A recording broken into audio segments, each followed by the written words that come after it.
کہ general Bajwa general فیض جو دیگر کردار ہیں ان کی اکاؤنٹیبلٹی ہونی چاہیے. دیکھیں میری گزارش یہ ہے کہ میرا خیال ہے وہ بہت پاپولر ایک گرافک ہے.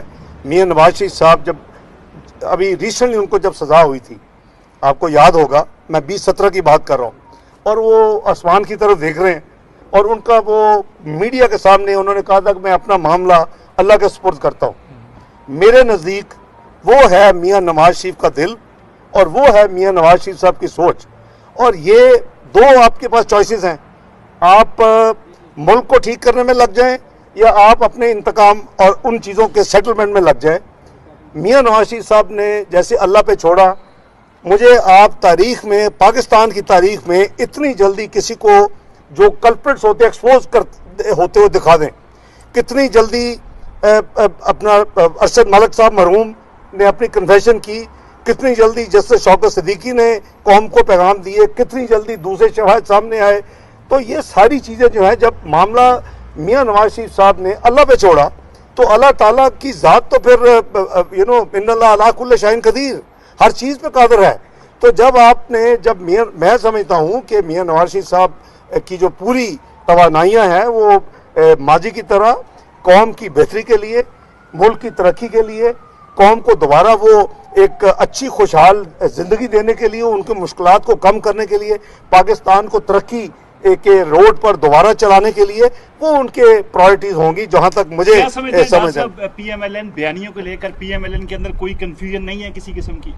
دیکھیں، لیڈر بیانیہ طے کرتا ہے. میری سوچ ہو سکتی ہے، لوگوں کی سوچ ہو سکتی ہے، لیکن 10 بیانیہ نہیں ہوتے، لیڈر کا بیانیہ ہوتا ہے. اور لیڈر نے تو آج نہیں 2017 میں کہہ دیتا میں اپنا معاملہ اللہ کے سپرد کر دیا. میں نے تو آپ کو ابھی عرض کیا ہے کہ آپ دیکھیں کہ کتنی جلدی لوگ کریکٹر ایکسپوز ہوئے ہیں. کبھی اتنی جلدی ایکسپوز ہوئے ہیں کہ کو اللہ تعالیٰ کی ذات نے اگر ایکسپوز کیا ہے تو صرف ایکسپوز کر رہے ہیں، اللہ تعالیٰ ان سے اکاؤنٹ بھی سیٹل کروائیں گے. کوئی کہیں چھپ رہا ہوتا ہے، کوئی سوشل گیدرنگ سے کوئی وہاں سے بھاگ رہا ہوتا ہے، تو وہ کیا ہے، وہ سارا اللہ تعالیٰ دکھا رہے ہیں.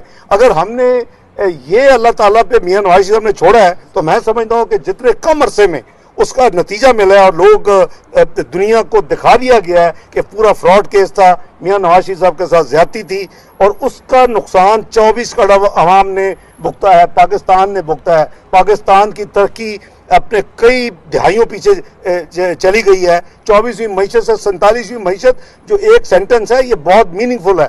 یہ سارا کا سارا سم ٹوٹل ہے تباہی کا. ڈاکٹر صاحب، جو معیشت کو کھڑا کرنے کے لیے جو FCIC بنی ہے، اس کا آپ کی دور حکومت میں جو آنے والی حکومت ہے اس میں مستقبل کیسا دیکھتے ہیں اور کون سے ایسے اہداف ہیں جن کی ضرورت ہے؟ دیکھیں، جو SFIC بنی ہے، میں سمجھتا ہوں کہ یہ بہت اچھا، یہ ہے کیا، آئی ایم شور کہ آپ سب کو پتا ہوگا، میں چونکہ اس میں انوالو رہا ہوں. یہ ایک ون ونڈو آپریشن ہے. اور پاکستان جو ہے وہ پاکستان از نون کہ پاکستان کو انفارچونیٹلی یہاں جو ہمارے بیوروکریٹک ریڈ رولز ہیں، وہ کسی انویسٹر کو یا کسی جو پاکستان میں کام کرنا چاہتا ہے اس کو آسانیاں نہیں دیتے. یہ جو ایک فورم بنایا گیا ہے قانون کے تحت اور بورڈ آف انویسٹمنٹ کے لا کا حصہ ہے اس وقت، اس کا مین مقصد یہ ہے ٹو فیسیلیٹیٹ، جیسے اس کے نام سے بھی ظاہر ہے، اسپیشل انویسٹمنٹ فیسیلیٹیشن جو ہے کونسل. تو اس میں چونکہ تمام سٹیک ہولڈرز بھی موجود ہیں، تو میں سمجھتا ہوں کہ اور اس کے